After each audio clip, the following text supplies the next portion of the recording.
Hi friends, இன்றைக்கி நம்ம எதை பற்றி பார்க்க போனால் ஒரு 5 பேர் எப்படின்னா என்ன யூஸுக்குன்னா வீட்டுக்கும் தறிப்பட்டறைக்கும் ரெண்டும் ஒரே ரூமாக இருக்கிறதுனால எனக்கு ரெண்டுக்கும் ஏற்ற மாரி பண்ணித்தாங்க அப்படின்னு சொன்னாங்க. ஸோ அதுமாரி நான் பண்ணி வச்சு அதுக்கப்புறம் கஸ்டமர் டேஸ்ட்டுக்கு தகுந்த மாரி அக்ரிலிக் பேனல் போட்டு வச்சு அதுக்கப்புறம் இந்த பாட்டம் புஷ் இந்த புஷ் லைட்டிங் இந்தமாரி லைட் வச்சு கேட்டாங்க. ஸோ கஸ்டமர் கேட்ட மாரியே நம்ம பண்ணியிருக்குது. அதுக்கப்புறம் ஃப்ரண்ட்லன்னு பார்த்தீங்கன்னா எல்லா சேனலுக்கும் 6 சேனலுக்கும் கண்ட்ரோல் லைட்டிங் நம்ம எல்லாம் வந்துடும். அதுக்கப்புறம் ஒயிட் கலர் டிஸ்பிளே பகாரியாவோட ஒயிட் கலர் டிஸ்பிளே நம்ம யூஸ் பண்ணியிருக்கிறோம். அதுக்கப்புறம் வியூ மீட்ரு ஒன்று யூஸ் பண்ணியிருக்கிறோம். இது ஃப்ரண்ட்டில் பார்த்தீங்கன்னா உங்களுக்கு கொஞ்சம் பிராண்டட் லுக் மாரி உங்களுக்கு தருன்னு வச்சுக்கோங்களேன். இந்த ஒயிட் கலர் டிஸ்பிளே இருக்குது இல்லை, இது சில தடவை அந்த ரெட் கலர் வரும். நம்ம இந்த ஒயிட் கலர் டிஸ்பிளே இப்போ அதிகமாக யூஸ் பண்ண ஆரம்பிச்சுக்கிட்டோம். ஏன்னா இது ஒரு பிராண்டட் லுக் தரும் அதனால். அதுக்கப்புறம் இன்டீரியரில் பார்க்கலாம் வாங்க. இன்டீரியரில் பார்த்தீங்கன்னா டிரான்ஸ்ஃபார்மரு 10 ஆம்பியர் 28 வோல்ட்டு. நம்ம எப்பயுமே செட்டு போடும் போது நமக்கு பவர் லூம்ஸ்க்குன்னே பார்த்தாலும் கொஞ்சம் ஸ்பெஷலாக செய்வோம். வோல்டேஜ் அதிகமாக தான் போடுவோம். ஏன்னா அப்போ தான் உங்களுக்கு ஒரு எஃபெக்ட் எஃபெக்ட் உங்களுக்கு வரும். எப்படின்னா அந்த தறி ஓடுற சவுண்டு இருக்கும், அதே ஓவராக சவுண்டு இருக்கும். அந்த சவுண்டை தாண்டி நமக்கு ஒரு இந்த சவுண்டு கேட்கணும். ஸோ அதனால் வோல்டேஜ் எப்பயுமே அதிகமாக தான் போடுவோம். சப்புக்குன்னு பார்த்தீங்கன்னா ஒரிஜினல் செட்டில் பிரிட்ஜிடு மோனோ வச்சுருக்குது. ஏன்னா இப்போ 12 இன்ச்சுங்கும் போது நீங்கள் பேரலாக போடுறதோட பிரிட்ஜிடு மோனோ போட்டால் உங்களுக்கு சப் எஃபெக்ட்டு சூப்பராக இருக்கும். இதுக்கு பிரிட்ஜ் பண்ணுறதுக்கு பிரிட்ஜ் பஃபர் போர்டு ஒன்று வச்சுக்குது. இது KMS தான். நெக்ஸ்ட்டு பார்த்தீங்கன்னா 5 சேனலுக்கு நம்ம 5 டிரான்சிஸ்டர் போட்டுக்கிறோம். 5 சேனல் போர்டு போட்டுருக்கிறோம்.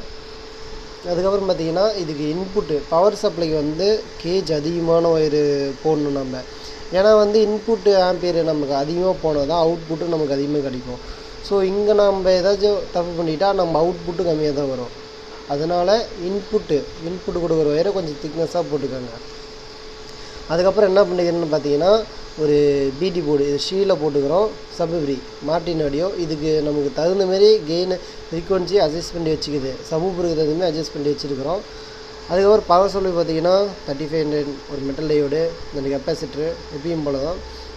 அதுக்கப்புறம் இதில் என்ன பார்த்தீங்கன்னா இது வியூ மீட்டருக்கு நம்ம கெய்னர் ஆட் பண்ணிக்கிறோம். இப்போ கெய்னர் கம்பல்சரி இந்த வியூ மீட்டருக்கு கெய்னர் ஆட் பண்ணி தான் போடணும். ஏன்னா இந்த வியூ மீட்ரு கொஞ்சம் அந்த இன்புட்டு இப்போ லெஃப்ட் ரைட்டில் வர இன்புட்டு தான் நான் கொண்டு போய் இந்த வியூ மீட்டர் கொண்டு போவோம். அப்படி கொடுக்கறதுனால என்ன ஆகும்னா அந்த சிக்னலை டிஸ்டர்ப் பண்ணும். லெஃப்ட் ரைட்டோட சிக்னலை டிஸ்டர்ப் பண்ணுறோம். ஸோ அது டிஸ்டர்ப் ஆகாத இருக்கிறதுக்காக நம்ம ஒரு கெய்னர் போர்டு போட்டு அதிலேருந்து எடுத்து நமக்கு வியூ மீட்டர் கொடுத்துருக்குறோம். அதுக்கப்புறம் இது கெய்னர்னு தான் நினைப்பீங்க. இது கெய்னர் இல்லை, இது கெய்னர் தான். பட்டு என்னென்னா இது கெயின் செக்ஷன் நான் கொடுக்கல. இந்த ஃப்ரீ செட்டை மட்டும் தான் நான் யூஸ் பண்ணிக்கிறேன். ஏன்னா 5.1க்காக அந்த அலைன்மெண்ட் பண்ணுறது மட்டும்தான் இதை யூஸ் பண்ணியிருக்கிறேன். எனக்கு மேக்ஸிமம் கெயின் அடிக்கிறதே பிடிக்காது. உங்களுக்கு எப்படி சொல்கிறது, உங்களுக்கு சொல்லுன்னா ஒரு ஆம்பில் இவ்வளோ வச்சாலே வால்யூம் வந்துடும். ஆனால் அதில் கிளாரிட்டி உங்களுக்கு கிடைக்காது, ஃபுல் கிளாரிட்டி உங்களுக்கு கிடைக்காது. அதே நீங்கள் அந்த கெய்னர் வைக்காமல் கொஞ்சம் சவுண்ட் எக்ஸ்ட்ரா வைக்கிற மாதிரி தான் இருக்கும். ஆனால் தெளிவாக கேட்கும் பாட்டு. நீங்கள் எவ்வளோ ஏற்றினாலுமே பாட்டு தெளிவாக வரும். ஒவ்வொருத்தர் இவ்வளோ வச்சாலும் சவுண்ட் ஏறணும், ஆனால் அதுக்கு மேலே போனால் தெளிவு இருக்காது. இவ்வளோ வச்சாலுமே அந்த கெய்னர் ஆட் பண்ணிட்டாலே உங்களுக்கு அது சிக்னல் டிஸ்டர்ப் ஆகும். ஸோ எனக்கு பர்சனலாக அது எனக்கு பிடிக்காது, நான் ஆட் பண்ண மாட்டேன். ஸோ அதனால் இதில் எனக்கு கெய்னரே ஆட் பண்ணல. மேக்ஸிமம் நான் பண்ணுறேன் இப்போ எதுவுமே கெய்னர் ஆட் பண்ண மாட்டேன். சப்போஸ் கஸ்டமருக்கு சவுண்டு பத்தலாம் மட்டும்தான் கெயின் ஆட் பண்ணுவோம், தவிர கம்பல்சரி ஆட் பண்ண மாட்டேன். இப்போ வர ஆம்பிள்ஃபயர்லாம் நம்ம அதுக்கு மேலே கேட்கவும் மாட்டோம். இப்போ 100% வால்யூம் வச்சு இவ்வளோ வால்யூம் வச்சு நம்ம கேட்க மாட்டோம். ஏன்னா இதுக்கு மேலே தாண்டிடுச்சுன்னா அது கரகரன்னு ஒரு மாதிரியாக கத்துற மாரி கத்தும், அந்த கிளாரிட்டி உங்களுக்கு வராது. ஸோ அதனால் கெய்னர் யூஸ் பண்ணாதீங்க. மேக்ஸிமம் ஆம்பிள்ஃபயர்னு வச்சா கெய்னர் யூஸ் பண்ணாதீங்க. கெய்னர் யூஸ் பண்ணாதான் ஆம்பிள்ஃபயர் பண்ணுங்கள், நல்லா தெளிவாக பாட்டு வரும். நான் இது சில கஸ்டமருக்கு சொன்னால் புரிய மாட்டேங்குது. சில கஸ்டமர் என்னென்னா இவ்வளோ வச்சாலே நமக்கு சவுண்டு ஏறணும், அந்த சவுண்டு வரணும் அப்படின்னு நினைக்கிறாங்க. அப்படி நினைக்காதீங்க. நான் நிறைய பேர்கிட்ட சொல்லி புரிய வைக்க ட்ரை பண்ணிட்டேன். ஆனால் ஒரு சில பேர் புரிஞ்சுக்காங்க, ஒரு சில பேர் புரிய மாட்டேங்குது.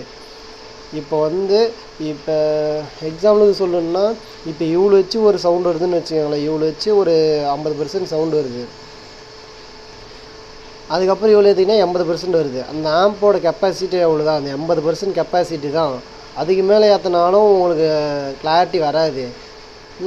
அதுக்கு நீங்கள் ஃபுல்லாக இது கெய்னர் வைக்காமல் அந்த வால்யூம் இன்க்ரீஸ் பண்ணி அந்த 80% ஃபுல்லாக கொண்டு வந்துட்டா உங்களுக்கு தெளிவு வரும்னு வச்சுக்கோங்களேன். கம்மியாகும் போது தெரியும். இந்த கெய்னர் வச்சு போடுறதுக்கும் வைக்காமல் போடுறதுக்கும் உங்களுக்கு நல்லாவே டிஃப்ரெண்ட் தெரியும். இப்போ யூஎஸ் போர்டில் என்ன பண்ணுறாங்கன்னு பார்த்தீங்கன்னா எல்லாம் சவுண்டு ஃபுல்லாக ஏற்றி விட்டுறாங்க. இப்படி ஃபுல்லாக ஏற்றி விட்டுறதுனால என்ன பண்ணுதுன்னா அந்த கெய்னர் வைக்கும்போது இதுலேயும் கெயின் ஆகி போயிடுது, அந்த கெய்னர்லேயும் உங்களுக்கு கெயின் ஆகிடுது, அதுக்கப்புறம் பிடி போர்டில் போய் அது ஒரு கெயின் ஆகிடுது. இப்படி ஃபுல்லாக கெயின் ஏறி போடுறதுனால உங்களுக்கு சுத்தமாக கிளாரிட்டி வராது. இதை சொன்னால் யாரும் புரிஞ்சிக்க மாட்டேங்கிறாங்க. தயவு செஞ்சு அந்த ஆம்பில் கெப்பாசிட்டி என்னவோ அதை பார்த்து கரெக்டாக பண்ணால் ஆம்ப் கிளாரிட்டி நல்லாயிருக்கும். ஓகே ஃப்ரெண்ட்ஸ், இப்போ வந்து தறி பட்டறைக்கு யூஸ் பண்ணுறதுனால என்ன பண்ணுவாங்கன்னா சவுண்டு எனி டைம் ஓடிக்கிட்டு இருக்கும். சவுண்டு வந்து அதிகமாக வைப்பாங்க. அவங்களுக்கு தேவை அந்த இடத்துல சவுண்டு அதிகமாக வச்சாலும் கிளாரிட்டி வேணும். அந்த கெய்னர் வச்சு போட்டால் நம்மளுக்கு அந்த கிளாரிட்டி மிஸ் ஆகிடும். அதனால் நான் இந்த கெய்னரே இதில் வைக்கலை. இந்த கெய்னர் எதுக்கு யூஸ் பண்ணிக்கிறேன்னா இந்த கெய்னருமே வந்து வியூ மீட்டருக்கு தான் யூஸ் பண்ணிக்கிறது. அது கெய்னர் செக்ஷனே இல்லை. இது கெய்னர் செக்ஷனே இல்லாத நல்லா உங்களுக்கு சவுண்டு ஏறும். இந்த போர்டு மட்டும் கொஞ்சம் கெயின் இருக்கிற மாதிரி வாங்கி போட்டிங்கன்னா கரெக்டாக இருக்கும், கரெக்டாக மேட்ச் ஆகணும். அந்த போர்டு வந்து கெயின் கரெக்டாக வேணும் அப்படின்னு சொல்லி எப்படின்னா கெயின் அதிகமாக வேணும்னு சொல்லி மேக் பண்ணது. நெக்ஸ்ட்டு பார்த்தீங்கன்னா அது என்னென்னா ஃப்யூஸ் ஹோல்ட்ரு. எந்த ஆம்பு பண்ணாலும் ஃப்யூஸ் ஹோல்ட்ரு கொடுத்துருங்க. ஏன்னா ஃப்யூஸ் ரொம்ப முக்கியம். திடீர்னு ஷார்ட் சர்க்யூட் ஆனால் அந்த ஃப்யூஸ் போகிறதுக்கான வாய்ப்பு இருக்குது. அந்த ஃப்யூஸ் போயிடுச்சுன்னா டிரான்ஸ்ஃபார் போகாது. சப்போஸ் நீங்கள் ஃப்யூஸ் கொடுக்கலன்னா டேரெக்டாக வந்து டிரான்ஸ்ஃபார்மர் தான் ஃபால்ட் ஆகும். நீங்கள் ஃப்யூஸ் வைக்கிறது பெட்ரு. அதுக்கப்புறம் ஃபேன் பார்த்தீங்கன்னா ஒவ்வொருத்தரும் வந்து என்ன பண்ணுறாங்கன்னா ஆப்போசிட்டில் போகிற மாதிரி வச்சிடுறாங்க. ஆப்போசிட்னா ஐ மீன் பேக்கில் ஏர் வர மாதிரி வச்சிடுறாங்க. அப்படி வைக்கவே கூடாது. இப்படி வச்சா உள்ளே டஸ்ட்டு வரும். ஆனால் பெஸ்ட்டு நீங்கள் டஸ்ட்டை பார்த்தீங்கன்னா ஆம்பு ஃபுல்லாக ஹீட்டாகி போயிடும், ஃபால்ட் ஆகிறதுக்கு வாய்ப்பு இருக்குது. ஏன்னா இது அடிபட்டிருக்கு, ஃபுல்லாக ஓடுறது சவுண்டு வரும், ரன்னிங் ஆகும், அதனால் ஹீட் ஆகும். ஃபேன் மேக்ஸிமம் உள்ளார மாதிரி யூஸ் பண்ணுங்கள். செப்பரேட்டாக ஃபேன் யூஸ் பண்ணிருப்பேன். சப் ஆம்புக்கு ஒரு ஃபேன் யூஸ் பண்ணிருப்பேன், இன்லெட் ஆகிற மாதிரி தான் யூஸ் பண்ணிருப்பேன். அதேமாரி அதுவும் உள்ளார வர மாதிரி தான், ஹேர் உள்ளார வர மாதிரி தான் யூஸ் பண்ணிருப்பேன். இப்படி யூஸ் பண்ணால் தான் தறி பட்டறைக்கு ப்ராப்பராக இருக்கும். நமக்கு தறி பட்டறைக்குன்னே ஸ்பெஷலாக நிறைய மேக் பண்ணிகிட்டு இருக்கிறோம். ஏன்னா வந்து தறி பட்டறை ஃபுல்லாக ரன்னிங் ஆகிறதுனால அது போகவும் கூடாது, எஃபெக்ட்டும் நல்லா இருக்கணும், அந்தமாரி மேக் பண்ணணும். ஸோ இது ஸ்பீக்கர் கனெக்ஷன் பார்த்துட்டு கரெக்டாக போட்டிங்கன்னா அது எப்படின்னா ஒரு டெக்னீஷியன் சொல்கிற மாதிரி கரெக்டாக போட்டிங்கன்னா ப்ராப்பராக ரன் ஆகும். இது வந்து சப்பு வந்து 2 விதமாக கொடுத்துக்கலாம். எப்படின்னா பிரிட்ஜிடு மோனோ போட்டால் 8 ohms ஆகும், ஸ்டீரியோவில் போட்டால் 4 ohms கொடுத்துக்கலாம். நான் அதுக்கு தகுந்தமாரி நீங்கள் சுவிட்ச் ஆல்ட்ரு பண்ணிக்கிறேன். இந்த சுவிட்சில் வந்து நான் ஆல்ட்ரு பண்ணிக்கிறேன். இப்போ நீங்கள் இந்த ஆம்பை 2 விதமாக யூஸ் பண்ணிக்கலாம். 4 ohmஸில் 2 சப்பு கொடுத்துக்கலாம், இல்லைனா 8 ohmஸில் 1 சப்பு கொடுத்துக்கலாம். அதுமாரி நான் இது மேக் பண்ணிக்கிறேன். எனக்கு தெரிஞ்சு யாரும் பண்ணிக்கிறாங்களா இல்லைன்னு தெரில, ஆனால் எனக்கு தெரிஞ்சது வச்சு நான் பண்ணியிருக்கிறேன். எப்படின்னா 4 ohms சப்பு போட்டிங்கன்னா இது 2 கூட கனெக்ட் பண்ணிக்கலாம், ஃபால்ட்டெல்லாம் இதாகாது.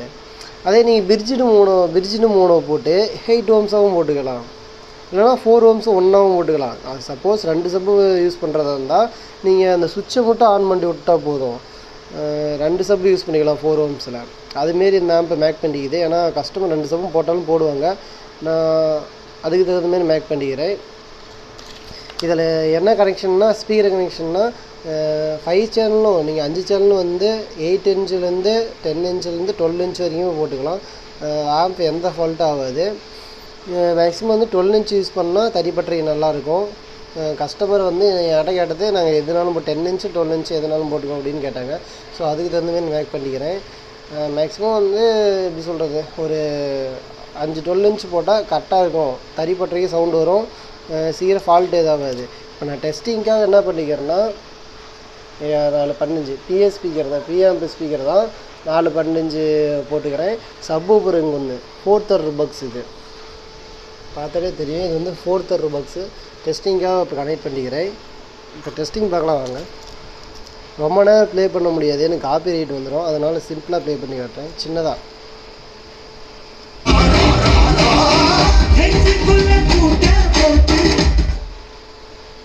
இப்போ இந்த வியூ மீட்ரு நீங்கள் சப்போஸ் வேணும்னு கேட்டிங்கன்னா அதிகமாக வரும்னு வச்சிங்கன்னா இங்கே சவுண்டை இன்க்ரீஸ் பண்ணி விட்டு அதிகமாக வந்துடும்.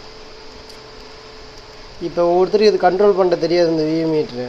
இப்போ பாருங்கள் சவுண்ட் இன்க்ரீஸ் பண்ணுறேன், இன்க்ரீஸ் ஆகுதா, இப்போ குறைக்கிறேன். டோட்டலாக குறைஞ்சிருச்சா?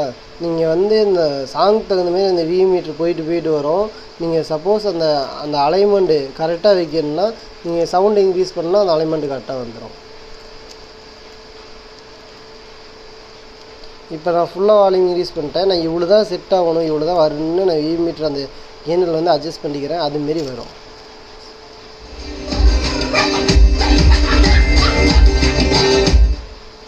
அவ்வளோதான் ஃப்ரெண்ட்ஸ் வீடியோ. நம்ம நெக்ஸ்ட் வீடியோ பார்க்கலாம். பை.